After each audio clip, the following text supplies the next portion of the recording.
ಮಸ್ತೇನಹಳ್ಳಿ ಗ್ರಾಮ ಪಂಚಾಯಿತಿ ವ್ಯಾಪ್ತಿಗೆ ಬರುವ ಗೌಡಹಳ್ಳಿ ಗ್ರಾಮದಲ್ಲಿ ಸರ್ಕಾರಿ ಹಿರಿಯ ಪ್ರಾಥಮಿಕ ಶಾಲೆ ಕಟ್ಟಡ ಉದ್ಘಾಟನೆ ಹಾಗೂ ಕಾಂಗ್ರೆಸ್ ಪಕ್ಷಕ್ಕೆ ಸೇರ್ಪಡೆ ಕಾರ್ಯಕ್ರಮ ಶಾಸಕರಾದ ಕೆ ರಮೇಶ್ ಕುಮಾರ್ ಅವರ ಹಾಗೂ ಪಂಚಾಯಿತಿ ಅಧ್ಯಕ್ಷರು ರವಿಕುಮಾರ್, ಸಮಾಜ ಸೇವಕರು, ಹಿರಿಯ ಮುಖಂಡ ವೆಂಕಟರೆಡ್ಡಿ ಅವರು, ಉಪಾಧ್ಯಕ್ಷರು ಭಾರತಿ ನಾರಾಯಣಸ್ವಾಮಿ, ಚಿಕ್ಕಗೌಡಹಳ್ಳಿ ಯುವ ಮುಖಂಡ ಗೋಪಾಲಕೃಷ್ಣ, ಮಾಜಿ ಗ್ರಾಮ ಪಂಚಾಯಿತಿ ಅಧ್ಯಕ್ಷರು ಕಿತ್ತಂಡೂರು ಸಂಪತ್ ಕುಮಾರ್ ಅವರು ಪಕ್ಷದ ಅಭಿಮಾನಿಗಳ ಸಮ್ಮುಖದಲ್ಲಿ ಊರಿನ ಮೆರವಣಿಗೆ ಮುಖಾಂತರ ಬಹಳ ವಿಜೃಂಭಣೆಯಿಂದ ಯಶಸ್ಸುಗೊಳಿಸಿದರು. ಪಂಚಾಯಿತಿ ಅಧ್ಯಕ್ಷರು ರವಿಕುಮಾರ್ ಮಾತನಾಡಿ, ನಮ್ಮ ಪಂಚಾಯಿತಿ ವ್ಯಾಪ್ತಿಗೆ ಬರುವ ಗೌಡಹಳ್ಳಿ ಗ್ರಾಮದಲ್ಲಿ ಊರಿನ ಎಲ್ಲಾ 35 ಕುಟುಂಬಗಳು ಕಾಂಗ್ರೆಸ್ಗೆ ಸೇರ್ಪಡೆಯಾಗಿ ಶಾಸಕರ ಅಭಿವೃದ್ಧಿಯನ್ನು ಬಲಪಡಿಸಬೇಕಾಗಿ ಹಾಗೂ ಊರಿನ ಎಲ್ಲಾ ಪ್ರಮುಖರು, ಮುಖಂಡರು, ಶಾಸಕರಿಗೆ ಸನ್ಮಾನ ಕಾರ್ಯಕ್ರಮ ಹಮ್ಮಿಕೊಂಡು ಯಶಸ್ವಿಗೊಳಿಸಿದರು. ಶಾಸಕರು ಮಾತನಾಡಿ, ಊರಿನ ಎಲ್ಲಾ ಜನರು ನೆಮ್ಮದಿಯಿಂದ ಜೀವನ ಮಾಡಬೇಕು, ಊರಿನೆಲ್ಲರೂ ಒಂದಾಗಬೇಕು, ಯಾವುದೇ ತಂಟೆ ತಕರಾರು ಇಟ್ಕೊಳ್ಳದೆ ನಿಮ್ಮೆಲ್ಲರ ಜೀವನ ಮಾಡಿದ ಊರು ಸಂತೋಷವಾಗಿರುತ್ತದೆ.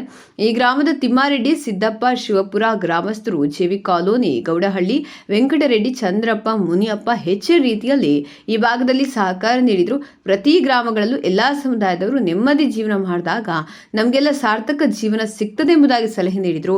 ಈ ಸಂದರ್ಭದಲ್ಲಿ ಅಧ್ಯಕ್ಷರು ರವಿಕುಮಾರ್, ಉಪಾಧ್ಯಕ್ಷರು ಭಾರತಿ ನಾರಾಯಣಸ್ವಾಮಿ, ಚಿಕ್ಕಗೌಡಹಳ್ಳಿ ಸಕ್ರಿಯ ರಾಜಕಾರಣಿ ಗೋಪಾಲಕೃಷ್ಣ, ಸಮಾಜ ಸೇವಕರು ಗೌಡಹಳ್ಳಿ ವೆಂಕಟರೆಡ್ಡಿ, ಅಶ್ವಥ್ ಗೌಡ, ಶಿವಕುಮಾರ್, ವೆಂಕಟೇಶ್, ಹಿರಿಯ ಮುಖಂಡರು ಸಿದ್ದಪ್ಪನವರು, ಜೆವಿ ಕಾಲೋನಿ ಸಕ್ರಿಯ ರಾಜಕಾರಣಿ ಸಮಾಜ ಸೇವಕರು ಗೌರವಾನ್ವಿತ ವೆಂಕಟೇಶ್ ಅವರು, ಯುವ ಮುಖಂಡ ಶಿವಪುರ ರಮೇಶ್ ಅವರು, ಊರಿನ ಎಲ್ಲ ಗ್ರಾಮಸ್ಥರು, ಪಕ್ಷದ ಎಲ್ಲ ಅಭಿಮಾನಿಗಳು ಉಪಸ್ಥಿತರಿದ್ದರು.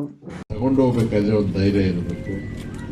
ಊರಲ್ಲಿರೋ ಜನ ಬೆಳಗಾಗಿದ್ರೆ ನಿದ್ದೆ ಇದ್ದು ಅವ್ರ ತೋಟ, ತಡಿಕೆ, ಕುಲಿ, ನಾಲಿ ಮಾಡ್ಕೊಳಕ್ಕೆ ನೆಮ್ಮದಿ ಇರಬೇಕು.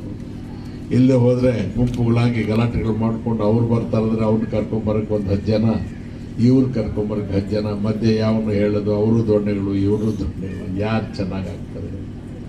ಸೊ ಅದಕ್ಕೋಸ್ಕರ ಭಾಳ ಕೇಳಿಕೊಂಡೆ. ಸಹಜವಾಗಿ ಊರನ್ನೆಲ್ಲ ಒಂದು ಮಾಡುವಾಗ ಇನ್ನು ಕೆಲವರು ಇದನ್ನು ಮುರಿಬೇಕು ಅಂತ ಪ್ರಯತ್ನ ಮಾಡ್ತಾರೆ. ಅದೆಲ್ಲ ಆಗಿ ಏನೋ ಒಂದು ಹಂತಕ್ಕೆ ಬಂದು ನಿಂತಿದೆ.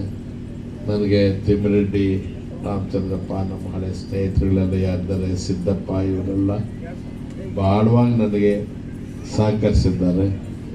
ನಮ್ಮ ಸಮಾಜದ ಮುಖಂಡರುಗಳು, ಶಿವಪುರದವರು, ಜೆವಿ ಕಾಲೋನಿಯವರು, ಮದನಹಳ್ಳಿಯವರು ಎಲ್ಲರೂ ಬಂದರು. ಈಗ ನೋಡಿ ಮುನಿಯಪ್ಪನವ್ರು ಇಲ್ಲಿ ಕೂತಿದ್ದಾರೆ, ಅವ್ರವ್ರಿಗೂ ಅದನ್ನು ಹೇಳಿದೆ ನಾನು.